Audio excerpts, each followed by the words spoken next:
Fascism. It's coming for you. It's coming for me. It's coming for all of us.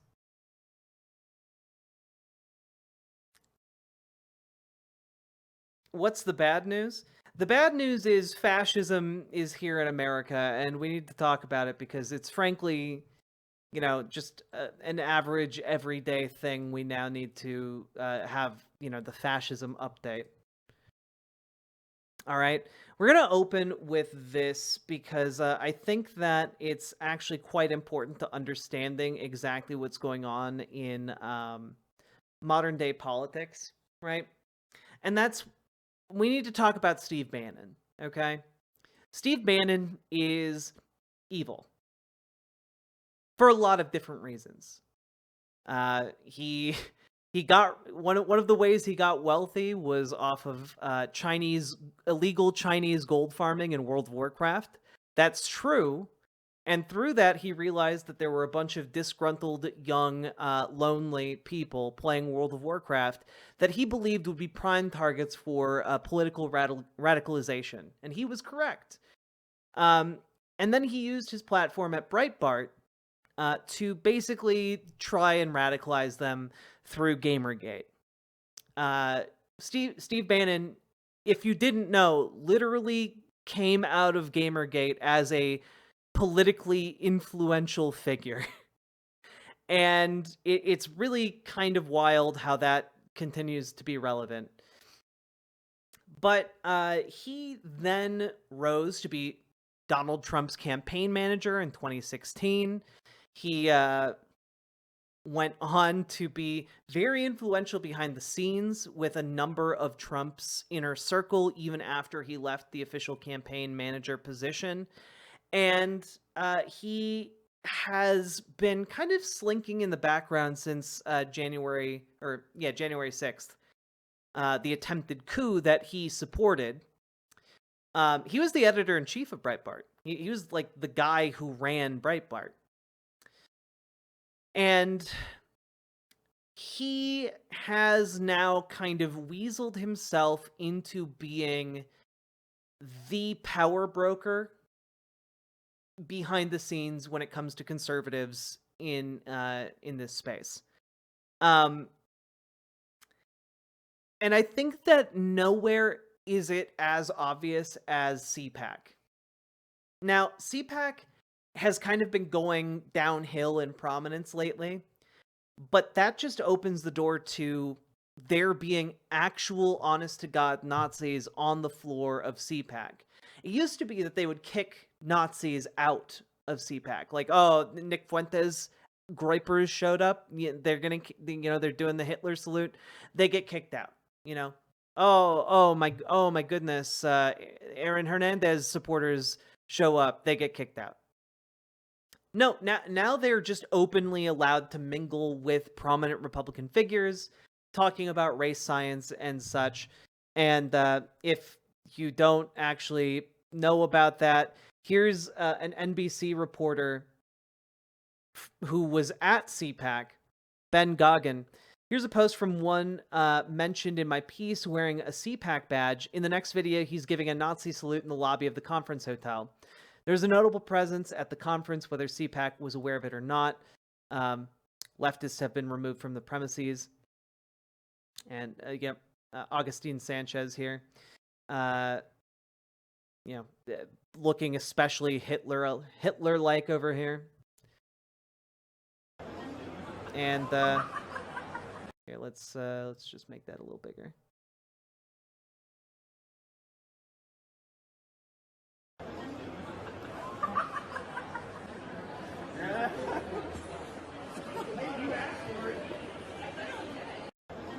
Yeah, just that's just normal at CPAC now. Like the normalization of Nazism, the normalization of fascism in these circles has allowed these people to slip in. They're now allowed in.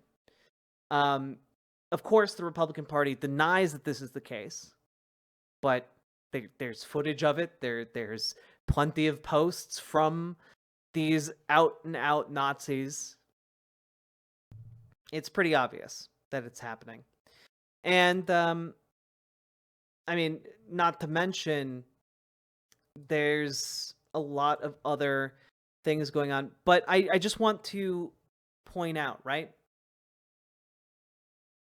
I just want to point out, Steve Bannon is cultivating this on purpose. He wants these people there. He wants to radicalize the Republican Party to fascism, right? Steve Bannon was the power broker that brought together Trump and Javier Milei and the president of El Salvador, who is a fascist. He's, Viktor Orban, who's also a fascist. All of these people were at CPAC. And the main power broker between all of them is Steve Bannon. And Steve Bannon is the connective tissue to Trump. You know?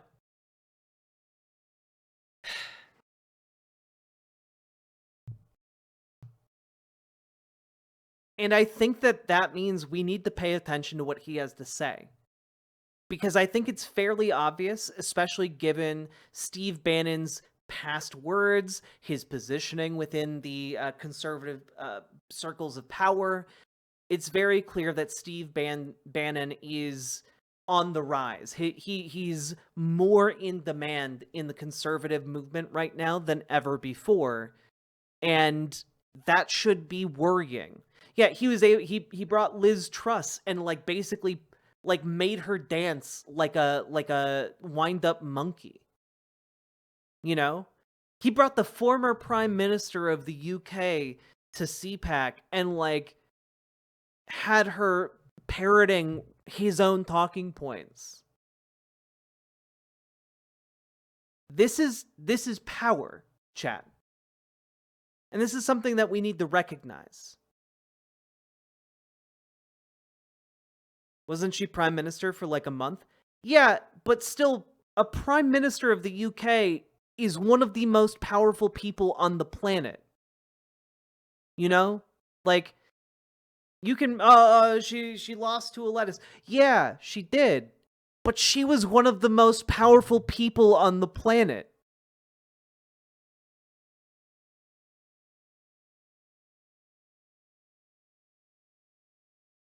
So, I think we need to take a pause here to note that.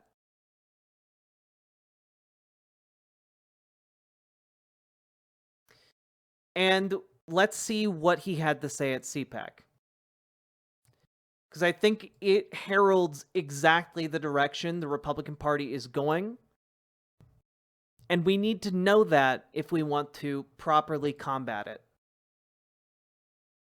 So here we go.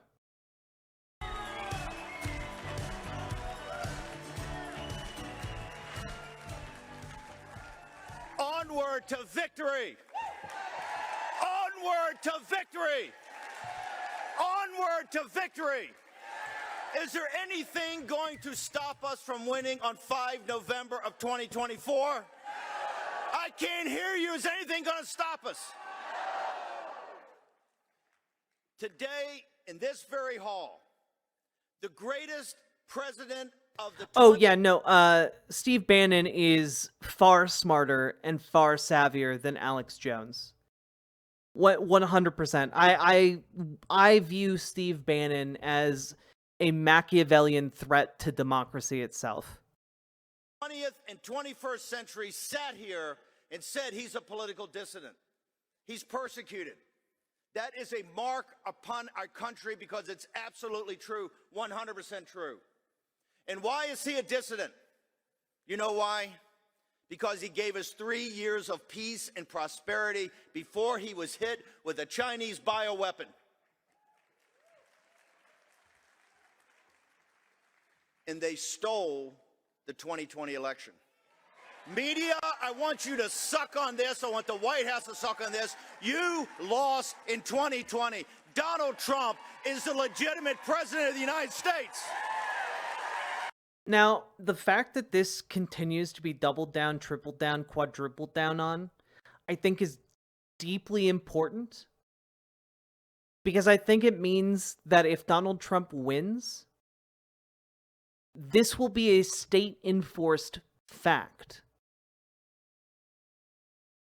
The power of the United States will be put towards making this a fact in the mind of the American public,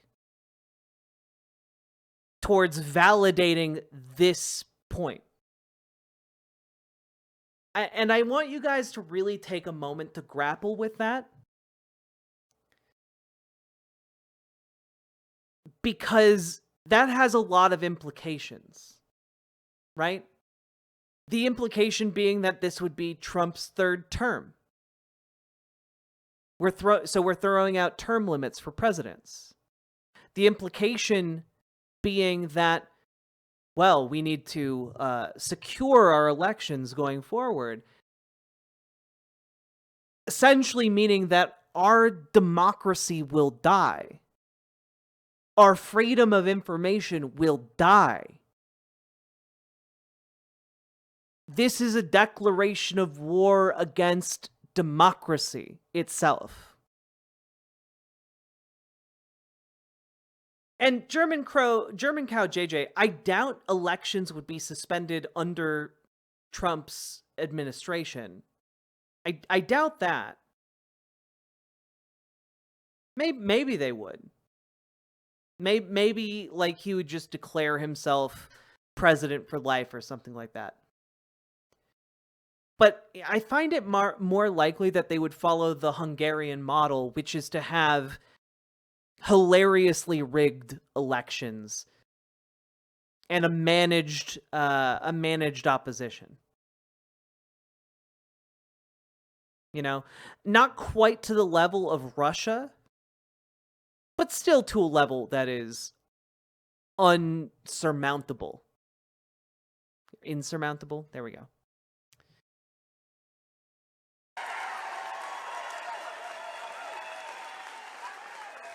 Trump won! Trump won! Trump won! Trump won! Trump won! Trump won!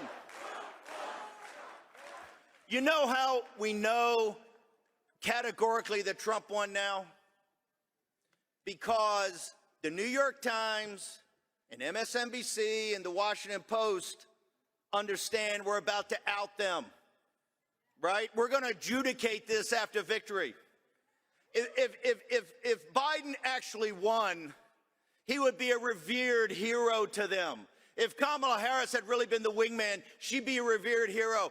The New York Times is throwing Biden under the bus every day and backing him up over him. This is modern day American Lugenpressen. Okay? This is Steve Bannon accusing the media of lying and needing to be defeated, right? What does it even mean to defeat the media? What, like, really think about the implication, the implication. What does it mean for the Trump administration to adjudicate this? The Trump administration that lost over 60 times in court on this issue. What does it mean to defeat the media? We're talking full-scale closing opposition media. We're talking, fabricating or just outright replacing courts. This is fascism, chat. That shows you they know he's an illegitimate regime head. He's a usurper in 1600 Pennsylvania Avenue.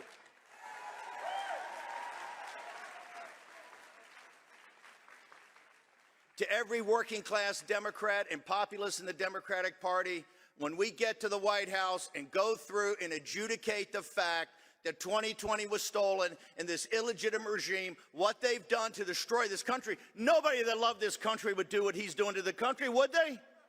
Would anybody think about it for a second? What if our framers came back here, came back today and saw 10 million illegal alien invaders that they have gamed the system to bring here? Again, this is the argument that Joe Biden is a fraud, that he has usurped the throne of the rightful king and spearheaded the invasion of millions of people into the United States. Because again, this just builds very nicely on the conservative rhetoric of, oh, people coming across the border to work in the United States are invading, are attacking the very fabric of America. This is fascism.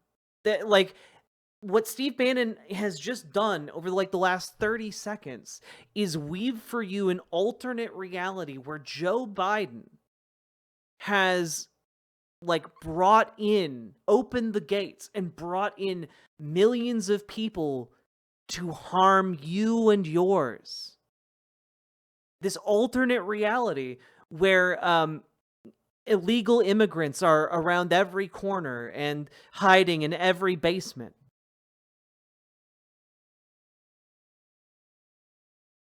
This is the quiet part out loud. Like, you don't get more hood off than this. Nobody.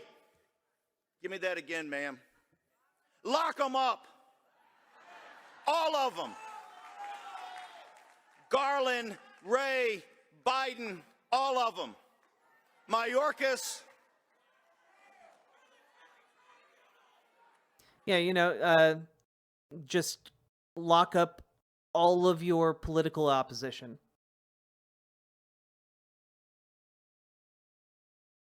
Because they're all in on this grand conspiracy to invade America, this betrayal, this usurpation of the rightful person in power.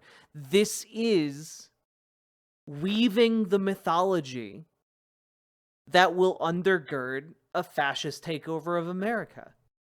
This is the fundamental premise of fascism. In the same way Manifest Destiny was the fundamental premise of America's westward expansion, this is the fundamental premise of American fascism. This is the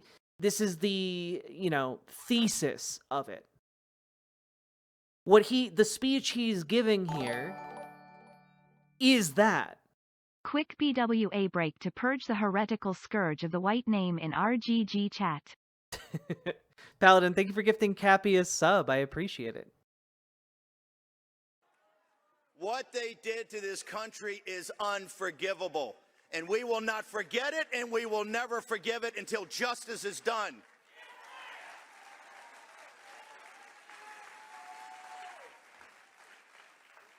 Now, some of our folks... We will never forget it until justice is done. And again, he just listed what his justice is. His justice is locking up political opposition. Say justice in this case is retribution. I will let that be defined as we go forward. You know what this means? I will let that be defined as we go forward. That's the victors, the history is written by the victors. He's saying if Trump wins, we'll define what retribution is. That's what he's saying, chat. He's saying we'll decide what is and is not legitimate justice when we come into power. We will pick and choose. This is literally I guess a middle finger to the entire concept of law. At the very least, any law that's not whatever this fascism makes law, But we're not going to back off this. President Donald J. Trump is the greatest president of the 20th and 21st century. Oh, what? Not the 19th though. We're not going to the 19th. Think about it for a second. When they stole the election and he went back to Mar-a-Lago, he could have played the game. He could have been part of the system. He could have gotten the big book deal and had the memorial films made about him and, built more golf courses and had a life of leisure as a billionaire. Should have and deserve, and with his beautiful... As a billionaire should have and deserves. Fuck off, dude. But also, like, this is another part of the narrative. The Christ-like attributes of the great leader. This is like on the level of ass kissing that propagandists do for like Kim Jong-un. Oh yeah, yes, Donald Trump, Christ-like in his self-sacrifice. He doesn't even poop, chat. He doesn't poop. Family. When he golfs, he always hits a hole in one.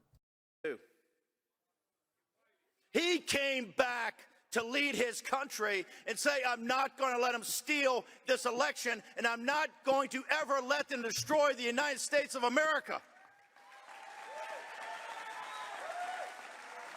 Like the great Roman general Cincinnatus, he has returned from the plow to save his country. Yes. Cincinnatus, noted Roman general who was a billionaire farmer in the field doing his own plowing. Mm-hmm. Only two other men in the history of this republic, General Washington in the Revolution and the Foundation, and Abraham Lincoln in the Civil War, have the personal fate and destiny of an individual be inextricably linked to the fate and destiny of this republic. Donald John Trump is the third person. Also, one thing to know about Steve Bannon is he believes in like cycles of history. It's like a new age mysticism, almost analysis of history. Like it's the turning of the cycle or something. Yeah, it's again, he's basically making this kind of I mean, honestly, just outright cult of personality, if not outright cult, out of devotion to Trump. It's now a religious movement. And yeah, never, buddy. Fate it's something like that. And destiny is to have the greatest political comeback in American history. And on November 5th, to drive the vermin out of 1600 Pennsylvania Avenue. There's the dehumanization. Biden, you and your crime family are nothing but trash, okay? And on the 20th of January of 2025, we're going to take out the trash. There's no compromise here. By 10 million illegal aliens, you got $35 trillion of debt, and you're not going to stop $2 trillion of deficits a year. You've stumbled into a kinetic war in the Eurasian landmass. You got 2 carrier battle groups in the Red Sea, protecting the elites of Europe and putting our sailors at risk. You've got a third world war. We got dead-eye control. It's going to destroy and bankrupt this republic. And you have an invasion of 10 million illegal alien invaders and migrant crimes out of control. And the people being destroyed are the black and Hispanic working class in this country, and we're not going to allow it. And only one man alone can save us. Donald Trump. Like, no, literally the argument here is that the entire world is coming for the United States. We have traitors within the castle, within the gates. They have opened up the gates. They have betrayed us for the world. Only one man can rise up and save us from the barbarians at the door. And it's Donald Trump. This is the fabric of the fascist movement here.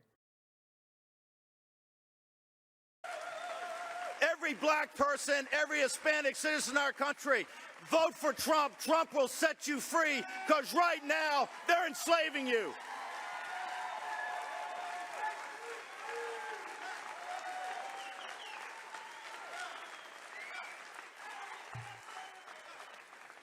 They call you racist, they call you xenophobe, they call you nativist. Nothing could be farther from the truth, because they can't win the intellectual argument. What they have to do is try to smear you. And you don't care, because you know that's not true, and the facts are not true. The facts are not true. And that is what Trump's program is. That's his biggest crime. You know his biggest, you know why they want to send him to prison for 700 years? You know why they want to ban? You know why they want to send him to prison? It's because he cares too much. He just cares too much about America. Truly selfless, that man. Bankrupt him, take all his money away, $500 million what? Fine right now. Take him off the ballot, defamation charges every day, all over the place, from Atlanta to D.C. You heard Peter Navarro lay it all out. You know what his crime is? And not the things they're charging him with. That's all crap, and you know it's crap, and they know it's crap. His crime is that he put you in the room. In D.C., in the imperial capital, not in the room, not in the deal. He put the American working man in one. Yes. Musifu.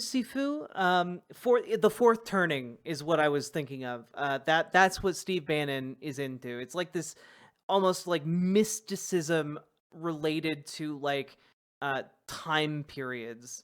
And it is directly related to like the Nazbol ideology. It is absolutely traceable back to Alexander Dugin and the Nazbol movement, which is, again, a Nazi movement.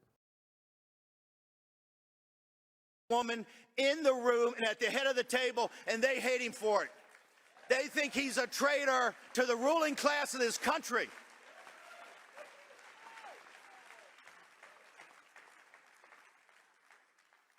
You've seen with the Sound of Freedom folks up here and throughout the day, throughout the week, the crimes, not just of this administration, but the crimes of the Federal Reserve, the crimes of the big investment banks, the overlords of easy money on Wall Street, the tech oligarchs, the combination that think they're the ruling class in this country. Well, Donald Trump and the MAGA movement say you're not. And on November 5th, we're going to have an up or down vote on that. And my money is on the American people and the MAGA movement and Donald John Trump to turf you out and to break your grip on the greatest nation on earth.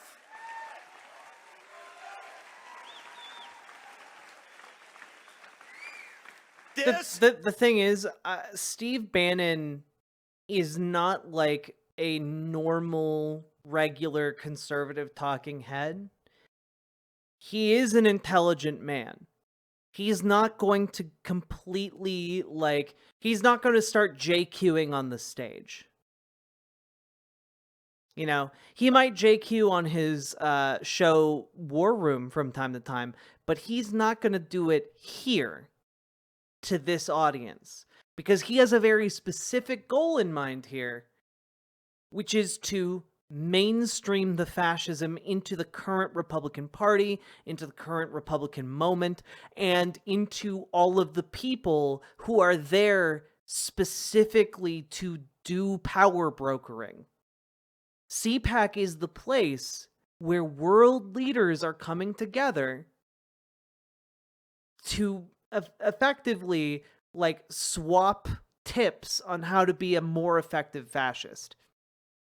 And he's basically saying here, you know, he's saying a lot, obviously, but more importantly, the symbolism of this speech is that he's telling the audience, hey, you want to get involved in these halls of power with these powerful conservative figures, you got to be on board with the program. And this is what the program is. It is fascism. It is Trump. That is what our movement is. You got to be on board with that. Otherwise, you're going nowhere fast in this party. is a crusade of righteousness. Are you with us? Are you with us? Are we onward to victory? Will anything stop you? Are you onward to victory? Are you onward to victory? Are you onward to victory? When you set out to take Vienna... What? Are you onward to victory? Okay, it was a finger being pointed. All right. When you set out to take Vienna, take Vienna. Thank you. What is that a reference to?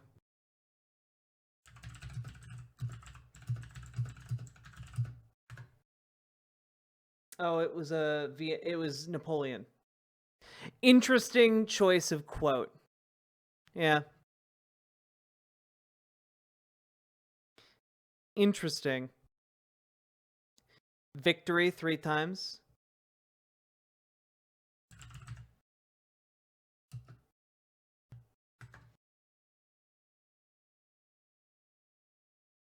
Yeah, no, like this is straight up like it's not Nazi shit. Like I think that we can now say like this is I think this is just American fascism. Like this is no longer like the Nazis. This is how America would do Nazis, you know? This is its own thing now. Freedom-loving, democratic Napoleon? Yeah, no kidding. So, Steve Bannon is evil, chat.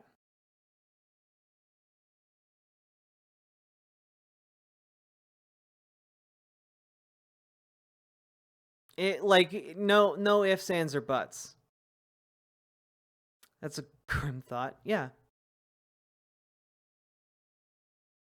And again, this is what's leading to a flourishing of openly fascist figures.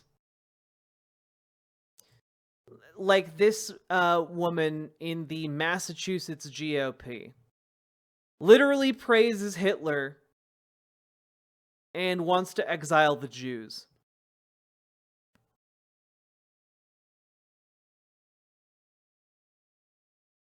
Yeah, this is an actual tweet. This is real.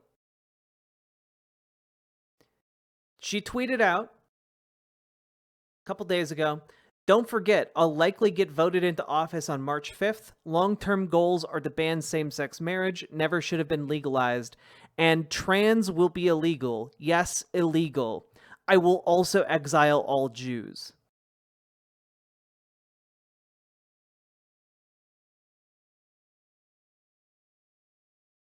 Candidate for Massachusetts Republican State Committee.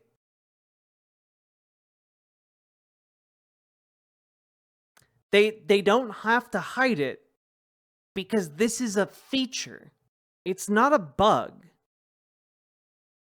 For what the direction the Republican Party and Republican like media, the direction that they're going in is this. It's to normalize this. It's to popularize this.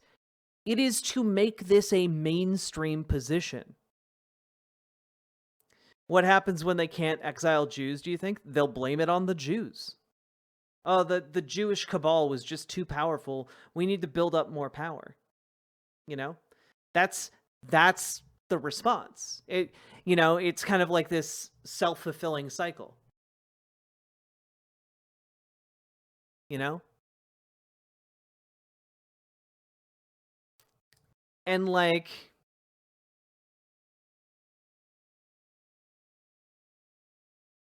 it's really, really insane, you know? But I mean, like it keeps escalating, you know?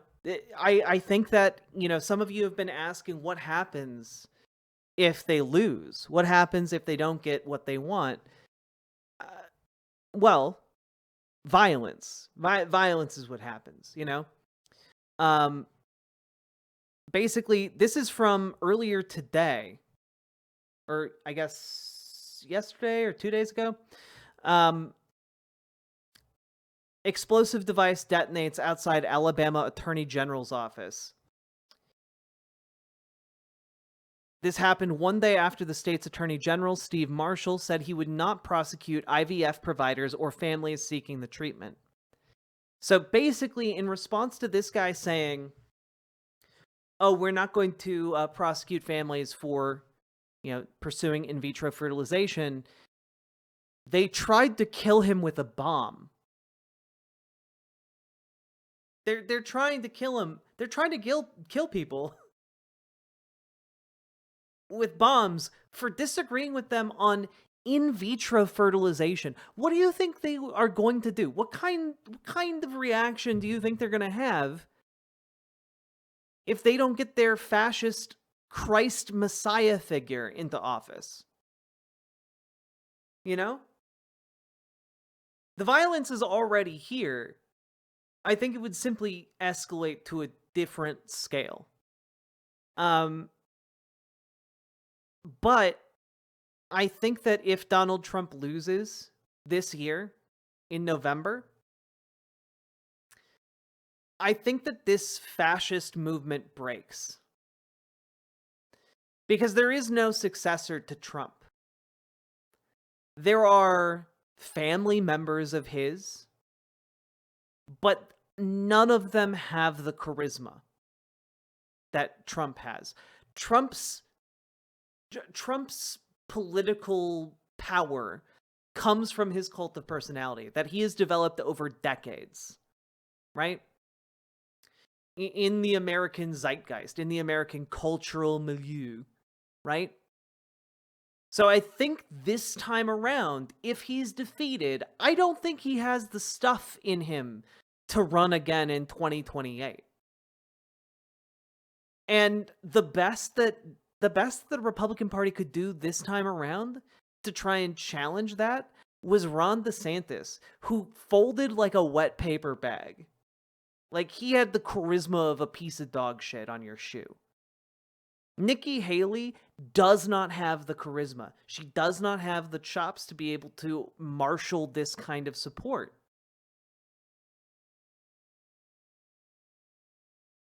She's currently only running on fumes because if something happens that allows that like where Trump is barred from running, she's the next in line,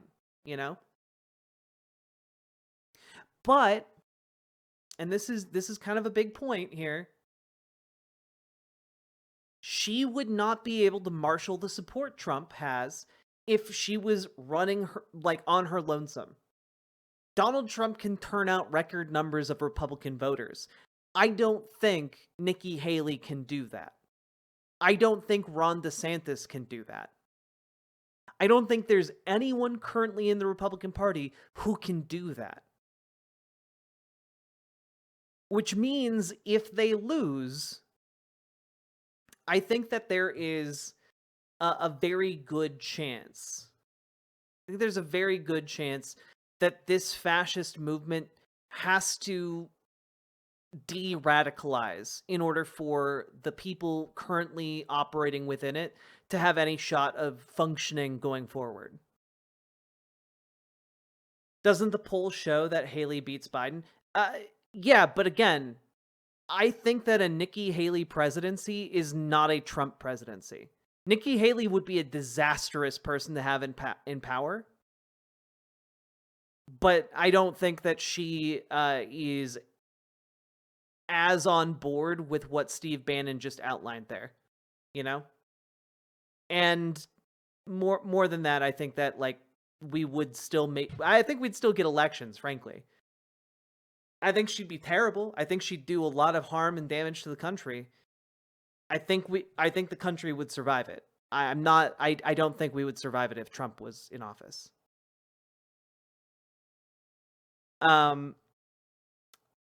Vosh has put a lot of confidence in the Pentagon's ability to prevent a full-scale crisis from these cultists, but I'm not certain. Do you think the Pentagon would step in? I genuinely don't know, especially given that Trump has currently has a plan to replace dissidents within the bureaucracy. And I think that also includes replacing generals. I think that he learned last time around that he needs to surround himself with yes men. And I think that there is a decent chance that, barring like the Pentagon's full-on rejection of Trump coming into office, there like it could be a too little too late type situation from the Pentagon. Let me put it this way. It's not a gamble or a dice roll I would want to take ever. Ever.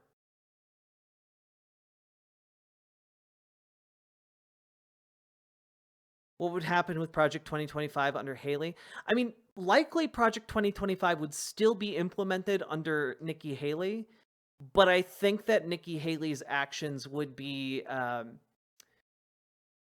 not to completely dismantle democracy. You know, like, I think that as horrible as a Haley administration would be, I think we would get a 2028 election.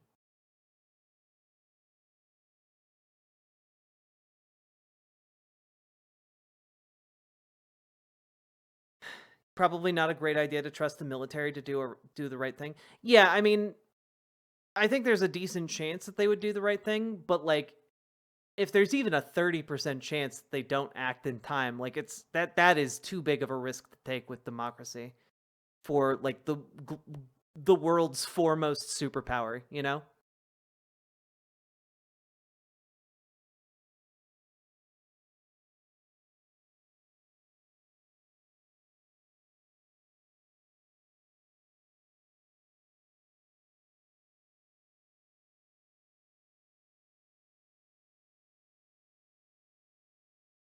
So, yeah. On that note, how you doing, everybody?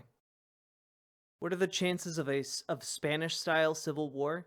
I mean, I think that there's a decent chance of something like that should Trump lose.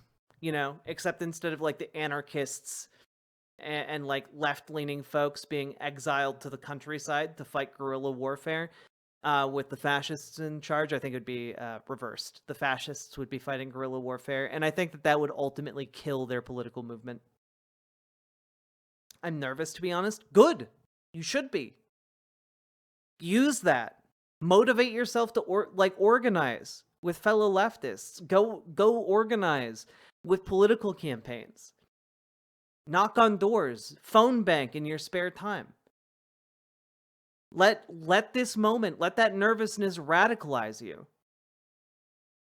Because we need to roll up our sleeves and get to work. Because, again, this isn't all just things that are happening to us. These are things that are happening with us. We have the ability to get out there and affect change by getting involved with these elections. By getting involved in this election cycle, we can make a difference. We can ensure there's a bulwark between us and the fascists at our gates. So, do more than vote in this election, you know?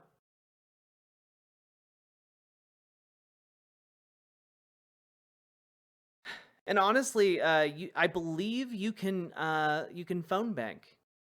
Even if you're in another country, I believe you can volunteer to phone bank for U.S. elections. You can volunteer to turn out the vote in America from another country.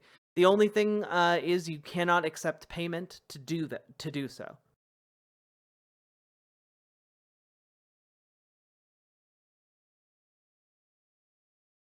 What will the super radical Midwest Dems do if Trump wins? Probably try and shore up their protection of minorities and, like, you know, try to weather the storm, as it were.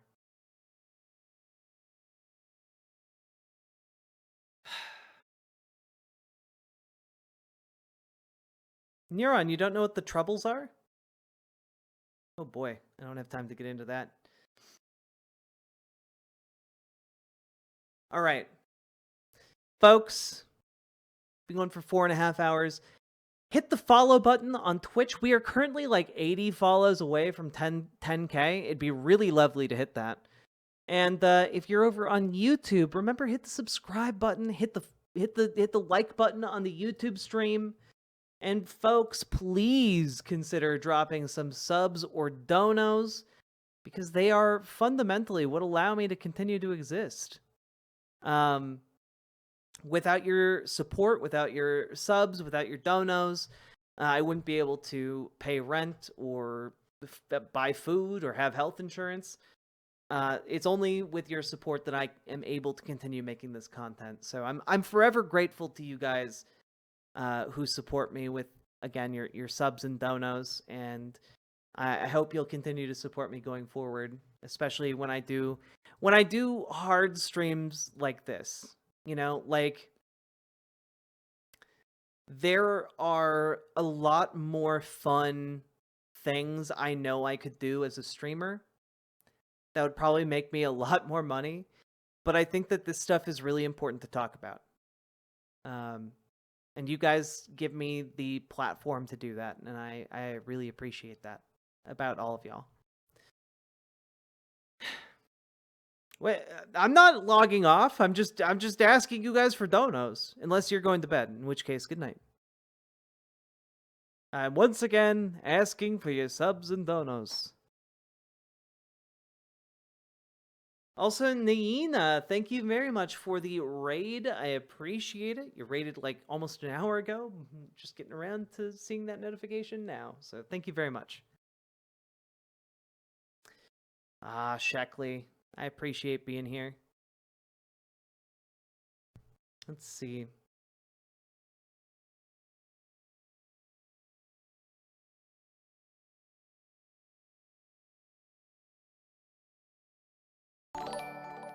Aw. Give Jack money re. Matt Yahoo, thank you for the $5 dono. I very much appreciate it. Thank you.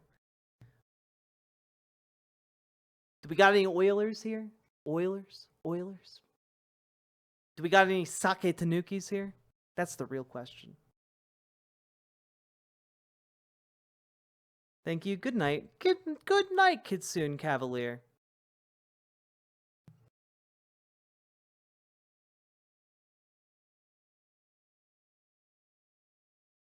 Beep boop boop boo. Boop boop boop boop boo.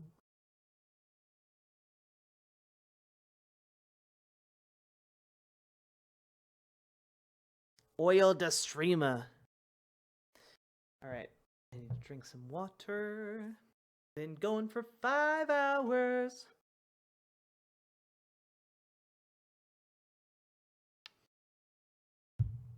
Whew.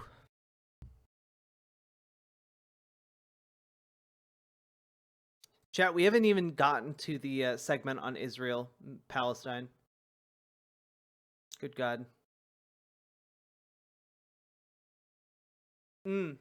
Have any of you seen the debate between Kevin Logan and Brianna Wu?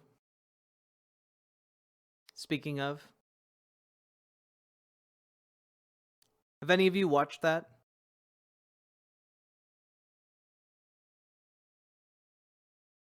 I listened to some of that live.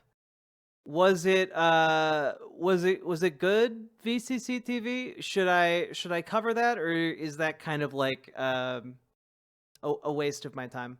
Not that Kevin Logan's content is ever a waste of my time.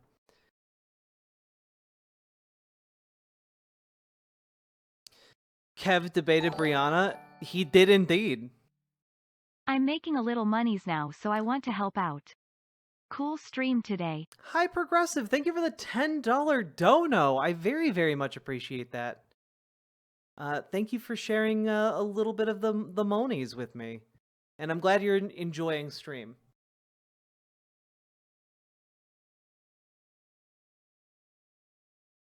Kitsune? Oh, Kitsune Cavalier. You get good sleep. It's interesting, I guess. Don't want to spoil anything. Oh, dear. Okay. So, my question is, chat, How many of you would be interested in in me going over the Israel, you know, genocide, all of that jazz, and then covering Kevin Logan debating Brianna Wu?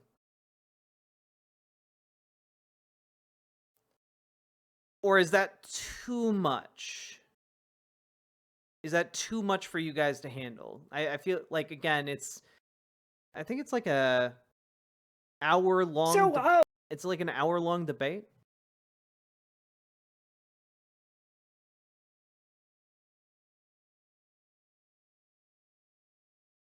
Was it over her dog shit take? I think so. Enjoy good edging, so I'm fine with both.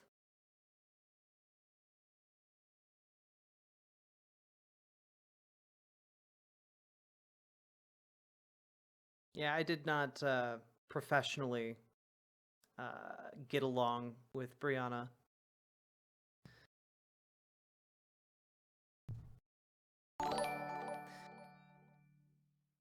I've got a bit more oil in the Oh my tank. goodness. Consider all of my subs for you to not cover Somerton. Okay. I think the message I'm overwhelmingly getting from chat is to not cover the James Somerton apology. Maybe I'll just spring that on you guys periodically like a boogeyman.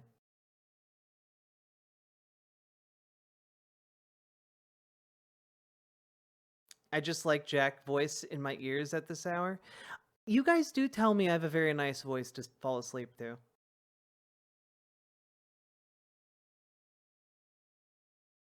OS Crane, thank you for the 2 tier 1 subs. You're a gem, and I appreciate you thoroughly. It's like blackmail with extra steps. Well, I'm nothing if not complicated. Have you learned nothing of women? It's pretty terrible. Yeah, I've heard it's awful. All right. Let's see here. Oh, but I did promise you guys good news. And on that note, let's check in with how the Democratic primary is going in Michigan. This is definitely the interesting story of the night. So for those of you, oh my goodness, with 84% of the votes in, we're at 97,000 uncommitted votes. This is crazy. Why are you HWITE? Why are you white?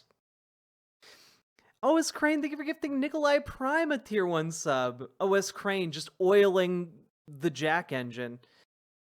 Yeah, so again, chat, for those of you who weren't here earlier for the analysis on this, usually in the Michigan Democratic primary, there are around 20,000 uncommitted votes. In an officially organized, this uncommitted vote campaign in Michigan started like a week ago. And they're 5xing it, chat. Like, they're going to crack 100,000 uncommitted votes in Michigan by the time all of these votes are counted. And this is pretty incredible, you know? This is incredible for a few reasons, right? Number one, Democrat establishment folks actually pay attention to primary results in the Democratic primary. Because what's an uncommitted vote? Basically, you're saying, you know, I don't know. I'll vote for someone. But the important thing is you're showing up to vote in the Democratic primary, meaning you are a likely Democratic voter, and you are not supportive of the incumbent candidate. That's what's interesting, right? Because this is a small percentage, as Stoudman notes, of the Michigan population. But these are the people who are most likely to vote for Joe Biden. I can only squeeze out a little drop for Oil Rig Jack LLC before the well goes dry. Next week the drill should hit a new well. Well, thank you very much, Abyssal for the $10 dono. I very, very much appreciate that. You're wonderful, and thank you. Couldn't do this without you folks. We'd call it informal. Yeah, so like if this was a competitive primary, who gets the most votes would matter, right? But this isn't a competitive primary. So like it's not really there's not really a protest candidate per se. Like one could say Marianne Williamson or Dean Phillips, but like the protest vote is not voting for any of those candidates, right? So there was this idea that really kind of caught fire about a week ago of voting uncommitted, and as a protest against Joe Biden, specifically on Joe Biden's handling of Israel and Palestine and the Gaza genocide, right? And this is wild because the effect that has had in such a short time, obviously with additional lead-in from like people protesting before that, but the fact that this has now reached almost 100,000 speaks to a level of dissatisfaction with Joe Biden that is very difficult for the Democratic Party to ignore, and Joe Biden's campaign to ignore, because of Michigan's very important position as a swing state. Michigan can go either way. So what this is demonstrating is that the Biden campaign needs to recalibrate its messaging, and in fact, Joe Biden himself might need to recalibrate his policy in order to get the uncommitted protest voters on his side. Because again, these are people that the Democratic Party needs to appeal to in order to win the state. And frankly, they can't not. You know, it's not like they can ignore that, really. That this is the Democratic Party. The message being sent here is within. It is hard to deny.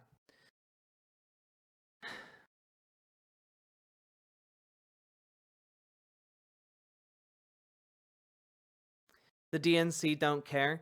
I disagree. I disagree. I think they care a lot. I don't think they want to. Frankly, I think the DNC knows on some level that if they lost this election, there's not going to be another one. But more than that, it's just like Biden knows that he needs the state. That's why he went to the state to meet with Muslim folk in the state who were dissatisfied, because that's a key demographic he needs to shore up for the general election. I mean, you could say that they don't care, but if they didn't care, they wouldn't send Biden there. He's old. That's work, you know? How many donos to cover Somerton, chat? I mean, right now, I would say it's probably like 15. I think like 15, maybe. I don't know. They're complicit. They want to be the opposition party so they can fundraise. I don't believe that this is the. I don't believe this conspiracism. Sorry. I think that Joe Biden and his campaign largely sit on hubris. I think that they have thought up to this point that they can win without trying to outreach to these minority groups. What this is going to show is that that is actually not the case. And I think that there is a mistake being made, which is that the idea that there is a coherent conspiracy, as opposed to the much more simple explanation of They're just arrogant. And what I happen to believe that they're just arrogant.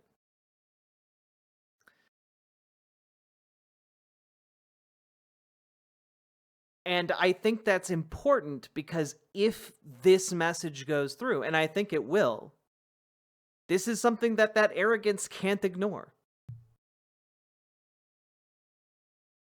I think Democrats are fine generally being in a position of antagonism towards a dominant party, because it definitely does help their fundraising. But I think that a lot of people in the establishment know that Trump is their inherent enemy. Yeah, exactly, psych stud. I think that it is stupidity and arrogance on their part. It is, or maybe willful blindness, perhaps. I don't think it is we're going to purposely lose the election. Again, it's especially not true for Joe Biden. You know, Joe Biden really wants to win the election. He wants to prove to everyone that he is still able to, be the man, hold the office. He wants to, be a two-term president. Because again, in Washington, D.C., if you're a one-term president, you're considered one of the greatest losers of American history. If you're a two-term president, you're a rock star, you know? He wants to leave office as a two-term presidency.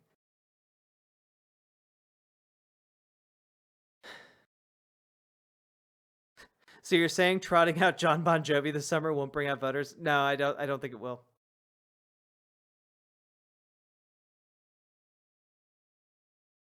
He's fucking 80. Yeah. It turns out 80-year-olds still have ambition. Crazy, I know. You don't stop being a human because you're old. Let him eat ice cream? He doesn't want to eat ice cream. If he wanted to eat ice cream, he could have done that without being president the first time.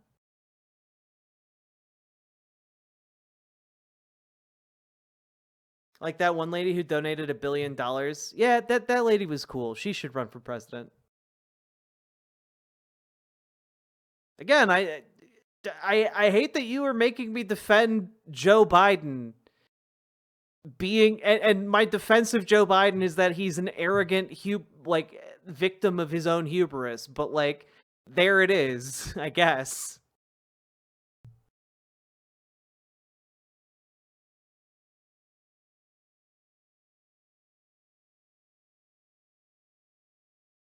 I did not. Chat, why are you doing this to me? Why are you doing this to me? We have no other options. Obviously, if we had a younger president with better politics, I would be in favor of that one. But we don't have that. I would also like $1 million. I don't have that. I don't have the magic $1 million button to press that just makes money out of thin air. I don't have that.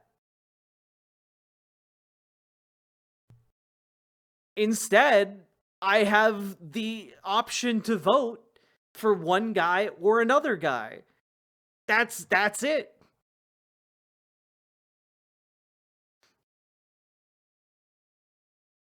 No, Lady Ringcloud, you're fine. You're fine. Crowdsource the funds to get Jack that button. Who would you like to have as president? A doddering old man or a doddering old fascist with dementia? Kathleen Gearbox, thank you for the $5 dono. But Jack, did you know Biden isn't a leftist? Oh no. I'm just finding out now.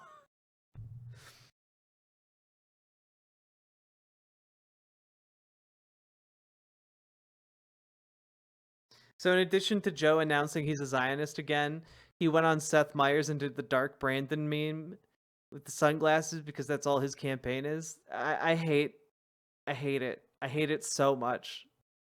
I hate I hate that this is the Sisyphean task we've been handed this election cycle, and it's putting that doddering old fuck into office. I hate it so goddamn much. We have to, and I'm sorry, chat.